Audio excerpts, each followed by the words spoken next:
აღმაშენებლის და ბაგრატიონის ქუჩებზე მიმდინარე სარეაბილიტაციო სამუშაოები დღეს აჭარის მთავრობის თავმჯდომარე მარჩილ ხაბაძემ და ქალაქის მერის მოვალეობის შემსრულებელმა რუსლან ქორიძემ მოინახულეს. როგორც მთავრობის თავმჯდომარე განმარტავს, აღმაშენებლის ქუჩის სარეაბილიტაციო სამუშაოები დასასრულს უახლოვდება. პროექტის ფარგლებში სანიაღვრე ქსელის გამოცვლა, ქუჩის სავალი ნაწილის მოასფალტება და დეკორატიული ფილების დაგეგმა იგეგმება, რისთვისაც 4.700.000 ლარამდე დაიხარჯება.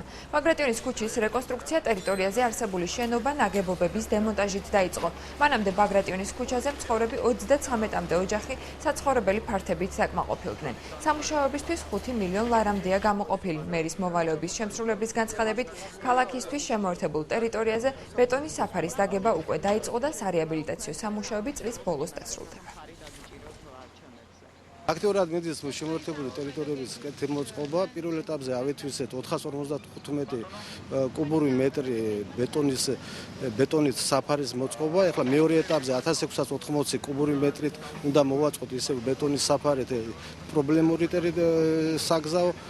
საგზაო მონაკვეთები და ასევე ეს ყველაფერი უნდა მოვაწესრიგოთ წლის ბოლოს ოქტომბრის შუა რიცხვებამდე. ბაგრატიონის ქუჩის გაგრძელებასთან დაკავშირებით ახლა უკვე ბოლო ერთი წელი მუშაობთ მოსახლეობის კომპენსაციების გაცემასთან დაკავშირებით 33 ოჯახი უკვე მოლაპარაკება მიღწეულია 30-მდე ოჯახს უკვე კომპენსაცია მივეცით გადავეცით ასევე საცხოვრებელი ბინები მინდა გითხრათ 6 თვის ასევე მივეცით 6 თვის კომპენსაცია ქირასთან დაკავშირებით სულ 4 მილიონი ლარი დაიხარჯა მხოლოდ კომპენსაციის ნაწილში